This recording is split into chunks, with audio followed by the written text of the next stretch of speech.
এই ভিডিওতে আমরা দেখব যে সিসকো প্যাকেট ট্রেসার দিয়ে কীভাবে মাত্র 2টা পিসি নিয়ে তাদের মধ্যে মেসেজ পাস করতে পারি, অর্থাৎ 2টা পিসি যেন একই নেটওয়ার্কে কানেক্ট থাকে সেই ব্যবস্থা করতে পারি। সেটা দেখানোর আগে আমি একটা জিনিস দেখাই নিই যে সিসকো প্যাকেট ট্রেসারের নিচে আপনারা এই জায়গাতে সবগুলো ডিভাইস পেয়ে যাবেন, যেরকম নেটওয়ার্ক ডিভাইসেসের মধ্যে আছে routers, switch, hubs, wireless device, আরও অনেক ডিভাইস আছে যেগুলো আমরা নর্মালি চিনি না। এন্ড ডিভাইসের মধ্যে আছে পিসি, ল্যাপটপ, সার্ভার, আরও প্রিন্টার, কী কী সব উল্টাপাল্টা জিনিস। আর কম্পোনেন্টস আছে, এখানে আছে আমাদের তার, যেটা দিয়ে আমরা পিসিগুলোকে জোড়া দিব। যেরকম এই কালোটা হচ্ছে ইথারনেট কেবল, টুইস্টেড পেয়ার কেবল, যেটা আপনারা সাধারণত দেখেন যে রাউটারের সাথে আইএসপিরা লাগিয়ে দেয়, সেটা হচ্ছে এই ইথারনেট কেবল। এটা হচ্ছে ওই একই ইথারনেট কেবলের ক্রস ওভার ভার্সন, মানে এটার তারগুলো আসলে এক পাশে যে ওরিয়েন্টেশন থাকে অন্য পাশে তার বিপরীত ওরিয়েন্টেশন থাকে। এটা সম্পর্কে আমরা পরে জানবো। এছাড়াও আমাদের ফাইবার অপটিক্স কেবল আছে, আরও অনেক রকমের কেবল আছে, যেটা আমরা আস্তে আস্তে দেখব। এখন আমরা 2টা পিসি নিয়ে তাদের মধ্যে কানেক্ট করার চেষ্টা করি। সেজন্য আমরা যাচ্ছি ফার্স্টে এন্ড ডিভাইস। এন্ড ডিভাইস মানে হচ্ছে প্রান্তিক ডিভাইস। এন্ড ডিভাইসের মধ্যে থেকে আমরা এখন পিসি খুঁজে বের করব। শুরুতে আছে পিসি, তো পিসিটা ধরে সামনে টেনে আনছি। আরেকটা পিসি আনছি এভাবে। আপনাদের যদি মন চায় যে না এখন তো পিসির সময় না, এখন আমি ল্যাপটপ ইউজ করি, তাহলে এভাবে ল্যাপটপ টেনে আনবেন, একই কথা। আমি পিসি দিয়ে দেখাচ্ছি, আপাতত ল্যাপটপকে বাদ দিচ্ছি। এখন ধরেন যে আমরা এই 2টা পিসিকে কানেক্ট করতে চাই, অর্থাৎ এই পিসি থেকে এই পিসিতে কোনো একটা কিছু পাঠাতে চাই। তো উড়ে উড়ে তো নর্মালি আসবে না, কোনো একটা রাউটার বা কিছুর মাধ্যমে আসে অথবা তারের মাধ্যমে আসে।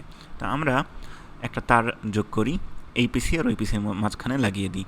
সেজন্য নিচ্ছি কানেকশানসে যাচ্ছি, যাওয়ার পরে নিচ্ছি কপার স্ট্রেট থ্রো কেবল। এটা হচ্ছে একটা টুইস্টেড পেয়ার কেবল বা কপার স্ট্রেট কেবল, নিচে দেখেন লেখা আছে। আমি এটা নিচ্ছি, নেওয়ার পরে এই পিসির গায়ে ক্লিক করছি, তারপরে বলছি ফাস্ট ইথারনেট 0। এটা হচ্ছে এই কেবলের বিভিন্ন টাইপ আছে, তার মধ্যে এটা একটা টাইপ। এইটা আপনারা নেটওয়ার্কে জানতে পারবেন যে কোন টাইপ কীরকম হয়, আমি তো শুধু প্র্যাকটিক্যালটা দেখাচ্ছি। এবার এই পিসির সাথে আবার ফাস্ট ইথারনেট 0 কানেক্ট করে দিচ্ছি। এই পিসি আর এই পিসি কিন্তু কানেক্ট হয়েছে, কিন্তু মাঝখানে লাল বাতি জ্বলছে। কেন জ্বলছে? কারণ এই পিসি আর এই পিসির দুজনের কারোরই এখনও নিজস্ব কোনো ঠিকানা নাই। নিজস্ব ঠিকানা বলতে আমি বোঝাচ্ছি আইপি অ্যাড্রেসকে, অর্থাৎ এই পিসিকে চিহ্নিত করব কী দিয়ে, বা এই পিসিকে বা চিহ্নিত করব কী দিয়ে।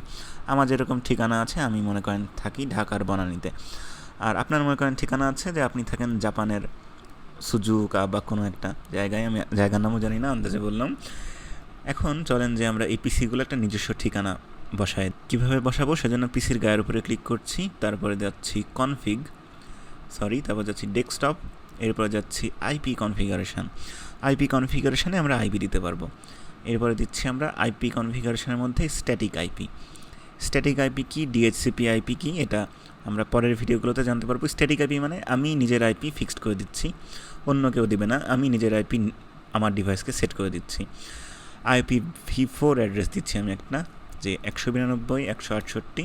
এরপরে 2টা সংখ্যা যা ইচ্ছা তাই দিতে পারেন, পুরো আইপি অ্যাড্রেসই যা ইচ্ছা তাই দিতে পারেন, কোনো সমস্যা নাই। তবে প্রাইভেট আর পাবলিক অ্যাড্রেসের কিছু বিষয় আছে। আমি মনে করেন দিচ্ছি 192.168.10.5। প্রথম ডিভাইস দিলাম 5। সাবনেট মাস্ক ক্লিক করলে দেখবেন অটোমেটিক চলে আসছে। এটা হচ্ছে আমাদের ফার্স্ট ডিভাইসের আইপি। ঠিক একইভাবে আমরা PC1-এ ক্লিক করছি, যাচ্ছি ডেস্কটপে, আইপি কনফিগারেশন, এবার IPv4 অ্যাড্রেস দিচ্ছি ঠিক আগের মতোই, 192.168.10.5 দিয়েছিলাম, এটা মনে করেন দিচ্ছি 6।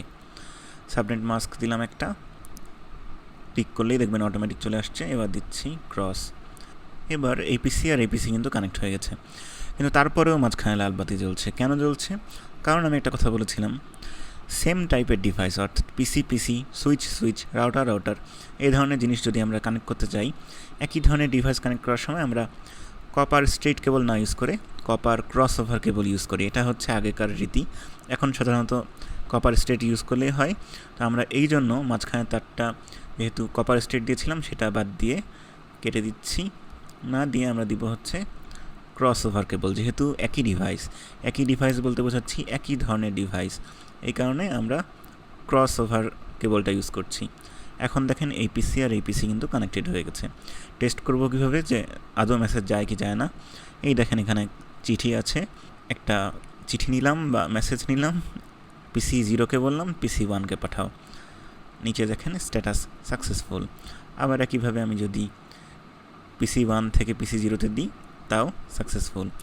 আমরা রিয়েল টাইম মোডে ছিলাম এতক্ষণ। আমরা যদি সিমুলেশন মোডে যাই, তাহলে এই চিঠিগুলো বা এই খামগুলো কীভাবে যাচ্ছে সেটা দেখাবে।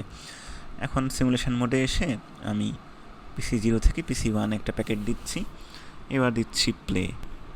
এখন আমরা যদি পিসি 0 থেকে পিসি 1 একটা প্যাকেট পাঠাই এবং প্লে দিই, তাহলে দেখতে পাবেন যে ফার্স্টে প্যাকেটটা আসলো, পিসি 0 পিসি 1-কে হাই বলল, এবং হাই পাওয়ার পরে পিসি 1 আবার পিসি 0-কে আরেকটা প্যাকেট পাঠাবে, যেখানে একটা অ্যাকনলেজমেন্ট দেওয়া থাকবে যে হ্যাঁ, আমি তোমার মেসেজটা পেয়েছি। নিচে লেখা আছে পিসি 0 পিসি 1 সাকসেসফুল। এভাবে আমরা চাইলে দুটো ডিভাইসের মধ্যে প্যাকেট পাঠাতে পারি। এটা সাধারণত কোথাও দেখায় না যে দুটো ডিভাইসের মধ্যে কীভাবে পাঠানো যায়, কিন্তু এটা খুবই বেসিক একটা বিষয়, এটা আমাদের সবারই জানা উচিত।